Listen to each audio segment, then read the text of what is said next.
Hi guys! Magandang gabi po sa inyong lahat. Ito naman po si Kindness guys. At muli ay nagbabalik ako sa aking pag-vlog ngayon. Ayan. So ito po guys, syempre nasa kusina pa rin tayo. Dahil yun nga po, walang work si Kindness ngayon. So may time ako na may gawin akong paborito ni Kindness nung bata pa. Ayan. So dito sa Japan kasi guys, walang nagtatanim ng dito, papaya. So this time is namalingki ako, may nabili akong papaya guys. Ayan, so hinog na siya. So na-miss ko kasi guys, nung bata pa ako, palagi yan na nilagyan ng gatas, tapos nilagyan ng yelo. Ayan. So ngayon naman, why not na patikimin ko rin yung aking anak. Kasi lumaki po siya na hindi rin niya ito natitikman kung ano po yung lasa ng papaya, pulidong papaya na dessert. Ayan, tapos ito naman guys ay yung lagyan natin siya ng cream at syempre may kunting palamuti tayo guys, yung white nata de coco. So lalagyan din ni Kindness. Ayan, so ready na po ito guys at iwain ko muna itong ating papaya. Ayan, so ito guys para sa kalaman po ng lahat, ang papaya po dito sa Japan, ito po ay nagkakahalaga ng 280 yen plus tax. So, siguro 300 mahigit na siya. 300 yen mahigit. Pagpalagay natin guys is nasa mga 150 pesos po yung isa. Ayan. So, 150 pesos po. Tapos, siyempre dalawa. Di 300 pesos na. Ayan. So, ito lang guys. Tapos, maliit pa.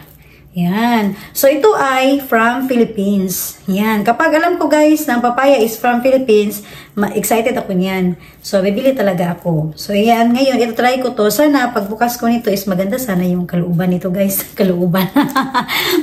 Guwapo tayong sulod guys ba? Para masulit na to ang papaya. Ayan. So, simulan mo na yung Kindness guys na slicing ko to. At paghaluhaluin. Dali ramang kainin siya ba? So, yan na guys. Gasa muna natin ito.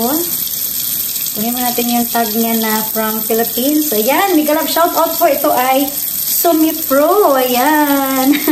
Shoutout naman dyan sa Sumipro. Ayan po. So, papaya. Meron din silang, ayun dito guys, saging. Yan. Meron din silang saging guys. So, kapag, lalo guys, ang saging, kapag alam ko na Sumipro, masarap siya. Kasi, parang guys ba, parang alam mo yung lasang lakatan. Yan, masarap. Kung sa kuwan pa guys, sa kuwan pa siya guys, yung sa Bisaya, binangay. Yan, paborito kasi yan ni Kindness yung binangay guys. Sarap siya. Okay, nagasa natin mabuti guys. Yan, tapos yung isa. Yan po guys, yung isa din. Yan po guys, oh. From Philippines. Ayan, so naka-Japanese lang po yung Philippines. Sa Japan guys, ang Philippines is Philippines. Ayan sila. Alright. Hinog na siya guys kasi nararamdaman ko na siya. Nararamdaman ko na siya. Okay.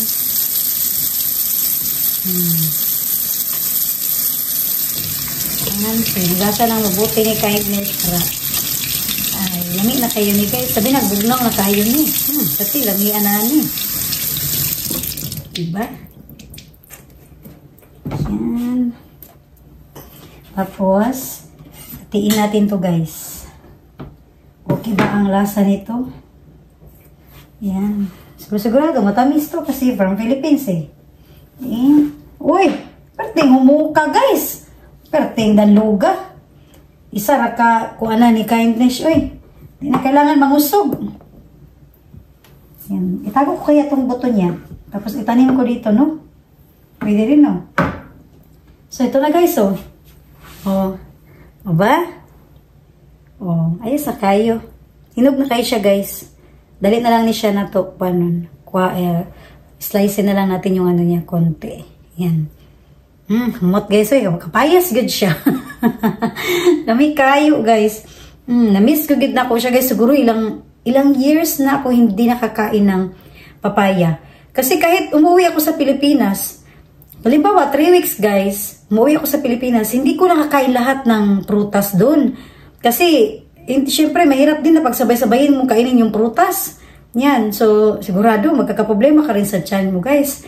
Ayan. So, tapos may kakainin pa. Ayan. So, kulang talaga ako palagi sa oras ko kapag umuwi ako sa Pilipinas. Kaya pagdating ko, pagbalik ko sa Japan, naisip ko na, ay, hindi ako nakakain ng ganito. ay, hindi ko to nakain, nakalimutan ko, ganon. Ganon po si Kindness. Lalo na po nung nagbawal na ang Japan na magdala ng mangga, marami ng bawal guys. Kaya ayun, lalo na hindi na kami basa-basa makakain. Dati nakakapagdala pa kami ng lansones, manggang hinog, yan, punong-puno yung bagahe namin ng mga ganyan. Ngayon, malaking bawal na siya. Kasi makikita talaga sa x-ray, tapos magdala ka ng mga lechon. Noon, nagdala kami ng lechon. Naka-frozen yan guys. Lechon manok, Jollibee, nakakadala kami yan. Pero ngayon, bawal na siya guys kasi kahit balutin mo pa siyang mabuti, kahit hindi siya makita sa halimbawa sa scan na ng ng nakamonitor doon sa mga bagahe, may aso po guys na naglilibot sa airport. Ayan, so kapag yung aso lumapit sa bagahe mo ay kabahan ka na guys. Dati nakakapagdala kami ng balot, ngayon hindi na po. Ayan, so yun po yung guys, maraming bawal na po sa Japan. Ayan, para sa mga di pa po nakakaalam, yung iba guys, depende sa dami ng dala mo, yung iba may penalty, nagbabayad sila. Yun po ang kapag siguro pag pangalawang warning mo, pangatlo, may pagkakulong na yata. Ayan, so hindi po ako sigurado guys, may penalty na, may pagkakulong pa. Nako, paano na lang yung trabaho natin ito? Ayan, so syempre sumunod na lang tayo sa rules para walang problema. Ayan, so dami naman sinabi ni Kindness. Kaya ito, so simulan ko na to guys para tapos itago ko yung niya. Kasi itry ko na itanim, 'di ba? Kahit man lang sa paso. Tapos taglamig ngayon, pwede kong ipasok sa loob ng bahay. 'Di ba guys? Try ko siya. Thank you, Sumifro. Ayan.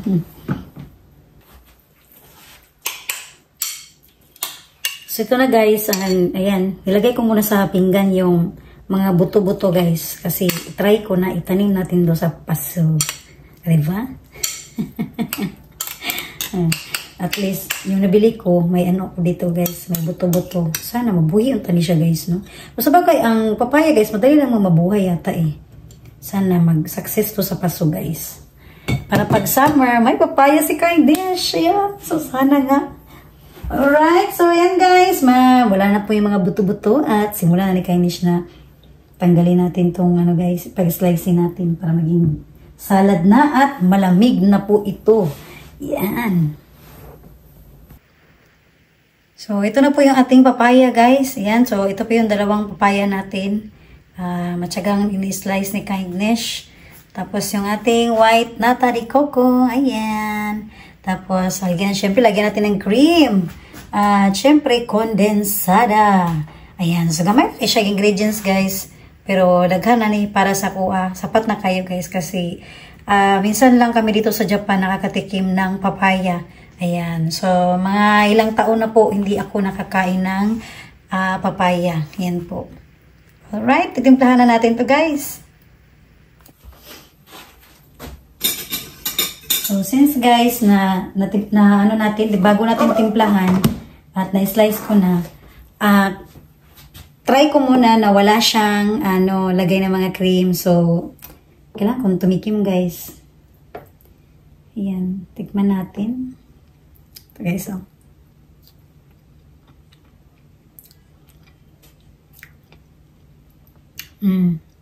Lami. Sarap. So, ibig sabihin, tapos nalagyan pa natin ng cream, condense. Wow na wow na. Alright guys, timplahan mo na to ni Kindness. Ayan na guys, lagay na natin, pagaluhaluin na ni Kindness ang ating papaya at ang ating white nata de coco. Ayan. O, diba? Oh, simple na kayo siya guys. Oh. Tapos, paglagay na natin yung ating cream guys. Oh. Kalami. Kahumot guys, oy. Diba? Para din siyang mango, tignan, no? Ayan. Oh.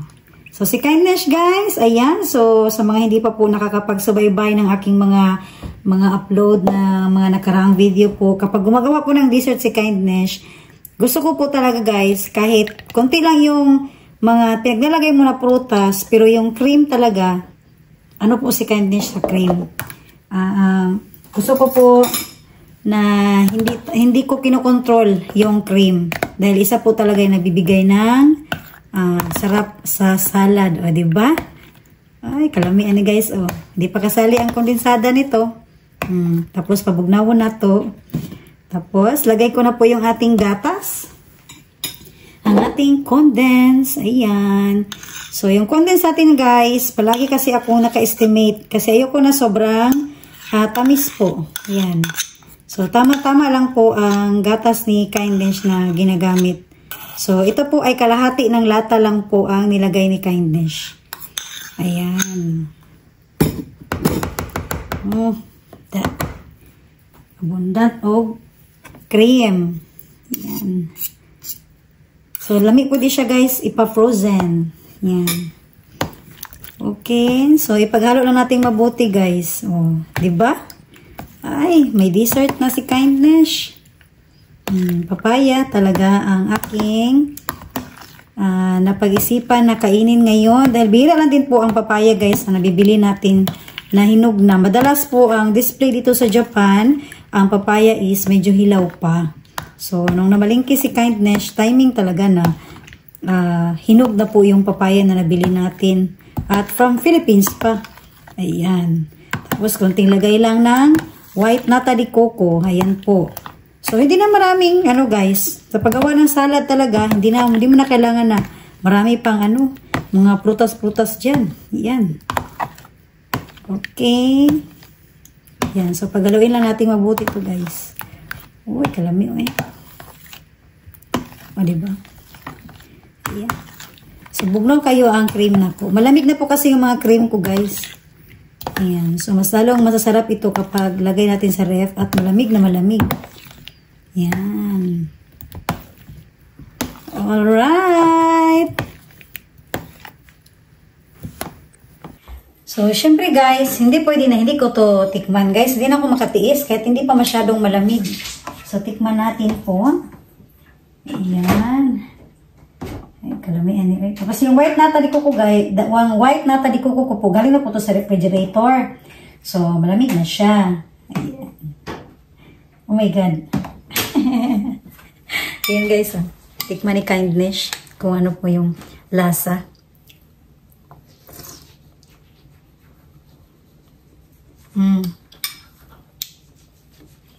Lamig siya.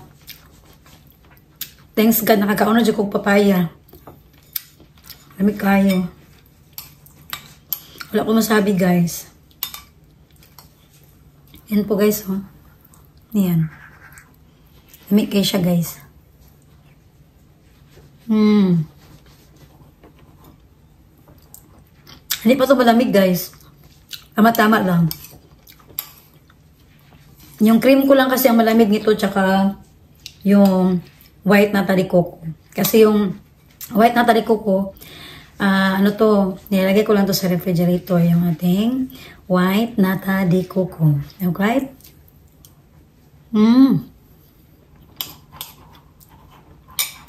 Okay kayo.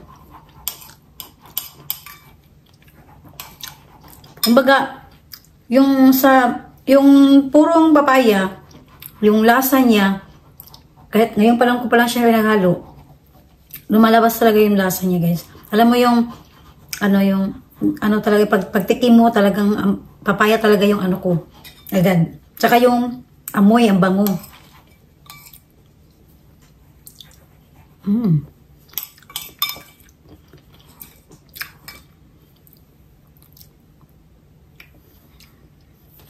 O, diba? Ayan, speechless na si Kindness, guys. Kami na kayo padayon. Alright, lagay ito sa refrigerator. So, ito na po guys. Gawa ko na po. Natapos na rin po natin ang paghalo-halo po ng papaya at nata de coco. Yan. White nata de coco po yung hinalo ko po nito. So, yun lang po yan guys. Ang ginamit ko po na ingredients. Ulitin ko po guys. Sa paggawa po talaga ng mga salad, kahit simple lang po ang panghahalo mo, ang pinaka-importante is mas marami po ang cream. Ayan. So, kapag magawa po ng macaroni salad, yun din po, mayonnaise at cream. Yan. So, syempre, depende rin po yun sa dami ng pasta. Ayan. At ito naman, depende rin po. Kaya kung nakita niyo po kanina, kunti lang po yung ginamit ko na kondensada para hindi siya masyadong matamis. Ayan. So ako guys, kasi alam ko na po yung timpla ko. Ayan. Tapos, tinatansya ko na po kung gaano karami. So, yun po yung pinaka-importante guys sa paggawa ng mga dessert or salad katulad po nito. Para hindi po tayo masyadong maumay at masarap, mag-enjoy po tayo sa pagkain. Huwag po masyadong matamis. Ayan. So, kapag nagawa po kayo ng salad, sa araw na iyon, dapat alam mo na kung ilan po yung ginamit mo na cream, kung nagustuhan mo yung panlasa, para kapag magawa ka po ulit, alam mo na hindi na mababago yung timpla mo. Ayan. So, yan po yung inaano ni Kindness. Ayan po. So, salamat guys sa inyong panonood po. At, ayan, naibagi ko po sa inyo guys ang aking papaya with white nata de coco. Ayan. So, nagi papaya sa Japan guys. Uy. Thank you, Jagayo, sa Mifro. Ayan. So, ako na po muna mapapalam sa inyong lahat guys. Dahil lagay mo natin po sa refrigerator guys para malamig na. Bating humuta. Ayan. So, bye guys! Thank you for watching po ulit. Domo arigatou gozaimasu! Bye po!